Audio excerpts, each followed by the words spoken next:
Think about the thing you have built that matters most to you.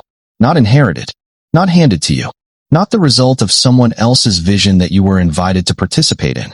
The thing you built from a problem you identified and a solution only you could see, and a willingness to put years of your life into the gap between the two. Think about the specific texture of that building. The early mornings and the late nights and the moments where the whole thing almost collapsed and you held it together through the specific combination of stubbornness and belief that only the person who created something can sustain for the amount of time it takes to make something real. Think about what that thing is worth. Not in dollars, though the dollars matter and we will get to them, but in the category of things that are you.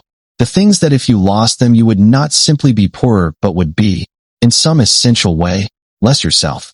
Now imagine that the person standing next to you, the person whose name is on the paperwork beside yours, the person you trusted with the access codes and the client relationships and the financial architecture and the legal structure of everything you built.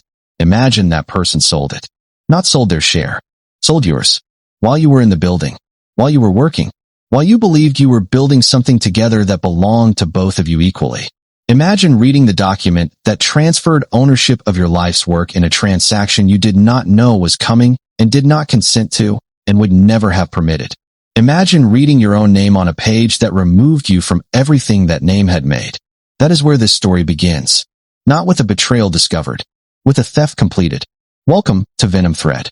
And tonight we are going to talk about what it costs a person to take something that was never theirs, and what it costs them when the person they took it from decides they want it back. Was Vanessa, and she had started the company at 26 years old in the second bedroom of an apartment she could barely afford, with a laptop that was 3 years old and a client list that consisted of one person who had agreed to pay her half of what her previous employer had been paying for the same service. The company was a marketing and communications consultancy. That description does not do justice to what Vanessa actually built, which was not a category but a methodology, a specific approach to brand positioning for mid-sized companies that she had developed through 3 years of watching a larger agency do it wrong and understanding precisely where the wrong was located and how to correct it. She had a clarity about her field that was not the clarity of someone who had studied it from the outside, but the clarity of someone who had been inside the machinery and had understood the machinery well enough to build a better version of it. This is the specific kind of clarity that builds real companies. Not ideas. Not enthusiasm. Not the dream of being your own boss. The cold, precise understanding of how something works and where it fails and what it would look like if it worked correctly. Vanessa had that clarity at 26, and she built from it. And by the time she was 32, the company had 14 employees and a client roster that read like a who's who of regional business and revenue that had grown every single year of its existence without exception. She brought in a business partner at year 4. His name was Derek, and he came into the company through the specific entry point that many partners come in through in small businesses. He had something Vanessa needed, and she had something Derek wanted, and the arrangement seemed, at the time, to satisfy both requirements cleanly. What Vanessa needed was operational infrastructure. She was, by her own assessment and by the assessment of everyone who worked with her, an exceptional strategist, and an exceptional client relationship manager, and a genuinely mediocre administrator. The operational side of running a growing company, the contracts, the HR, the financial systems, the legal structure, was consuming time she needed for the work that actually generated the revenue. Derek had a background in business operations. He understood systems and processes and the structural architecture of a company in the specific and practical way that Vanessa understood brand positioning. He was also, in those early years, a genuinely good partner in the ways that matter most before you understand what matters most. He was reliable. He was smart. He communicated clearly. And he cared about the company's success in a way that appeared indistinguishable from Vanessa's own investment in it. The partnership agreement gave him 40% equity and full operational authority. It gave Vanessa 60% equity and strategic authority. It seemed, on paper, like a clean division of the two things the company needed most. It was, in practice, the document that would be used against her 6 years later. The first thing she noticed was small. It is always small. In year 6 of the partnership, year 10 of the company's existence, Vanessa became aware of a pattern in the financial reporting that she could not resolve into a simple explanation. She was not an accountant. She had never claimed to be and had delegated financial oversight to Derek from the beginning because his operational background included financial management and because she trusted him the way you trust a partner who has been beside you for 6 years without visible cause for distrust. But she was not enumerate and she was not inattentive, and she had a habit, developed over 10 years of running a client business, of reading the numbers the way she read a client's brand positioning, looking not at individual data points, but at the shape of the data, the pattern, the direction of movement over time. The shape of the financial data in year 6 had developed an anomaly, not a dramatic one, not the kind that shows up in an audit as an obvious red flag. A subtle directional anomaly, specific expense categories that had grown in a pattern inconsistent with the company's operational growth, revenue lines that showed a consistent lag relative to the billable work she knew was being delivered, margin compression in certain service areas that she could not trace to any cost increase or pricing decision she had participated in. She raised it with Derek. He explained it. His explanation was fluent and technical and entirely reasonable, and she accepted it. And 3 months later, the anomaly was still there. She hired an outside accountant on her own authority, using funds from her personal account. This decision, made quietly, without telling Derek, on a Wednesday afternoon after a third conversation in which his explanations of the financial anomaly continued to be fluent and technical and entirely reasonable, was the decision that eventually saved her. Not immediately. Not in the way that decisive moments in stories often work, where the right choice produces immediate clarity and momentum. It saved her 8 months later when the accountant, a forensic specialist named Margaret who had been recommended by Vanessa's personal attorney, delivered a report that Vanessa read alone in her car in a parking garage because she had not wanted to read it anywhere that Derek had ever been. The report was 63 pages long. It covered the preceding 4 years of financial activity within the company. And what it described, in the specific and damning language of forensic accounting, was not an anomaly. It was an architecture. A deliberately constructed financial architecture that had been designed to accomplish 3 things simultaneously: to extract value from the company at a rate that would not trigger obvious flags in routine review, to reposition certain assets within the company's legal structure in ways that reduced Vanessa's effective ownership without requiring her signature, and to establish, over time, a paper trail that could be used to support a claim that Derek's operational contributions had been disproportionately undervalued relative to his equity position. He was not stealing from the company. He was stealing the company, and he had been doing it for 4 years. The meeting with her attorney was on a Friday. She had sent the 63 pages the night before, and her attorney, a woman named Christine who had represented Vanessa on various business matters for 5 years, and who Vanessa described as the person in her professional life she trusted most completely, had read it overnight and was waiting for her with a second attorney in the room when Vanessa arrived. The second attorney was a litigator who specialized in business fraud and partnership disputes. Vanessa sat down and Christine looked at her and said, "We need to talk about what has already happened, and we need to talk about it carefully, because some of it happened more recently than you might expect." What Christine meant, and what the next 40 minutes in that room revealed, was that Derek had moved beyond the 4-year architecture of financial extraction. 3 weeks before Vanessa walked into Christine's office, Derek had entered into a letter of intent with a private equity firm to sell a controlling interest in the company. The transaction, as structured, was designed to be executable under the operational authority granted to him in the partnership agreement. The agreement Vanessa had signed at year 4 that gave him full operational authority, which his attorneys had determined could be construed as including the authority to negotiate and execute a sale on behalf of the partnership. He had not told Vanessa. He had not sought her consent.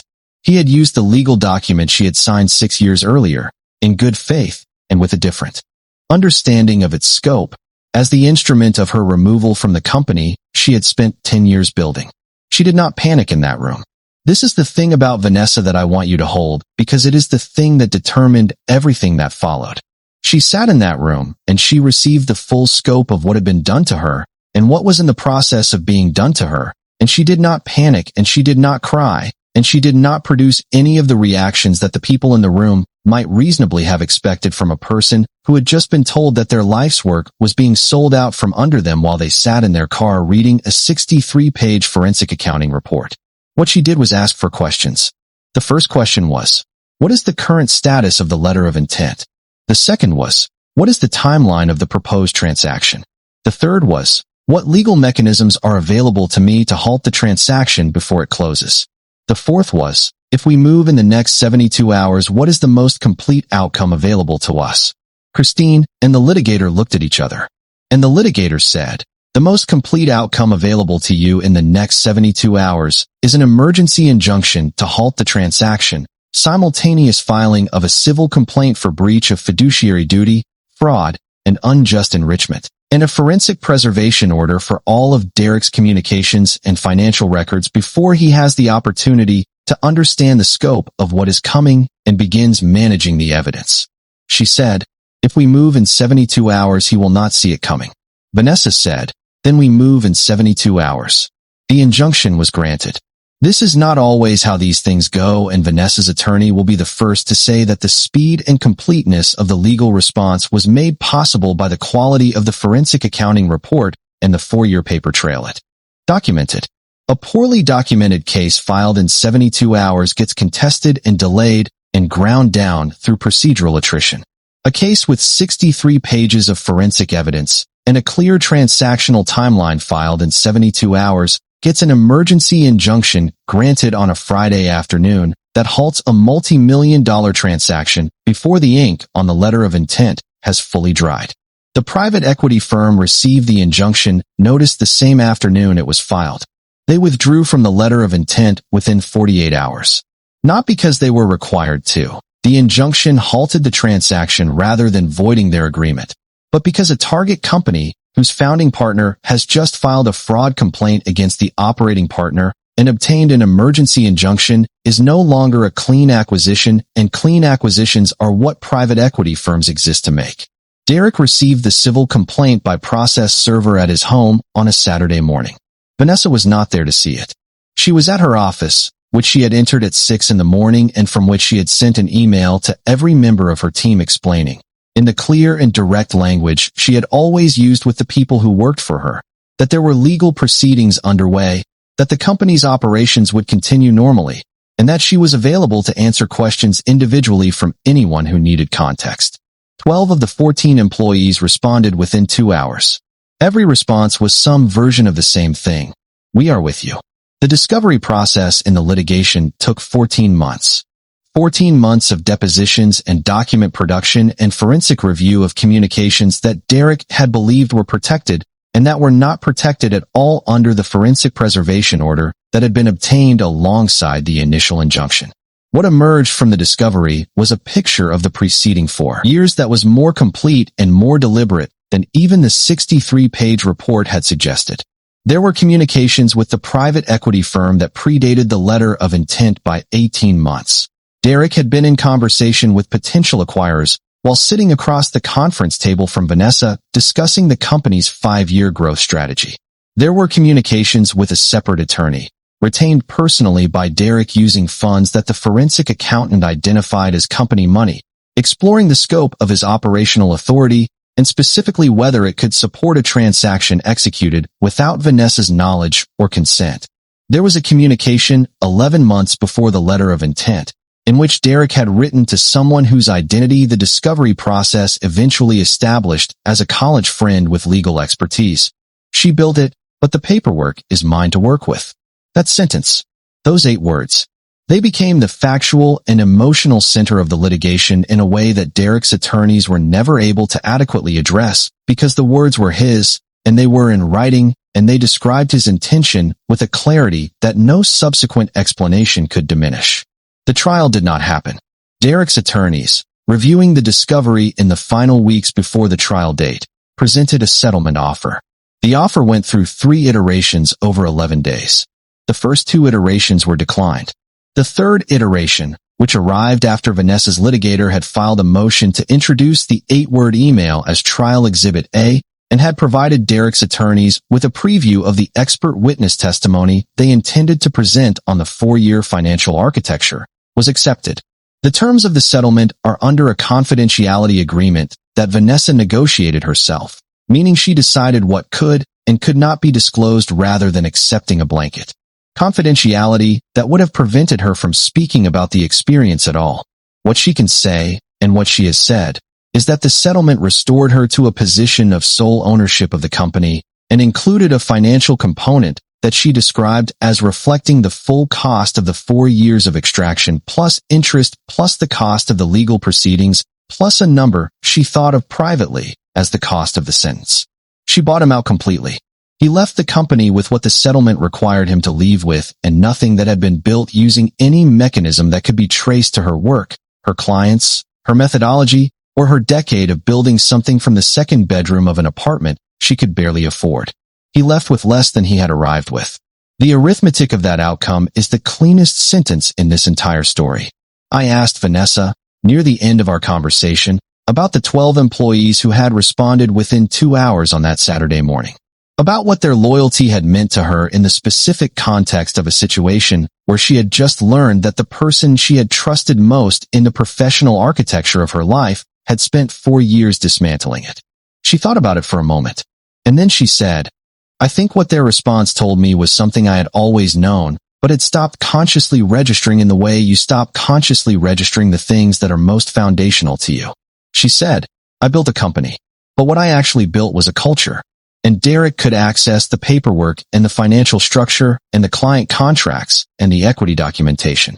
He could not access what 12 people felt at 6 in the morning on a Saturday when they read an email that told them the truth.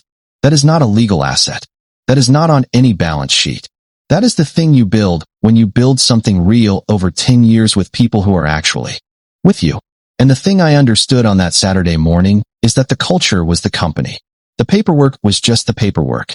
She paused. She said, he got the paperwork. I got the company. That is why he lost. That is the only reason anyone like him ever loses. Because the thing they are trying to take was never the thing that made the thing worth taking. She looked at me for a moment. And then she said, he built nothing. He just stood next to someone who did. And eventually everybody in the room could see the difference. Thank you for being here on Venom Thread tonight. If you are building something right now, if you are in the second bedroom with the 3-year-old laptop and the one client, this story is for you. Subscribe and hit the notification bell. New darkness next week. And we are nowhere near done.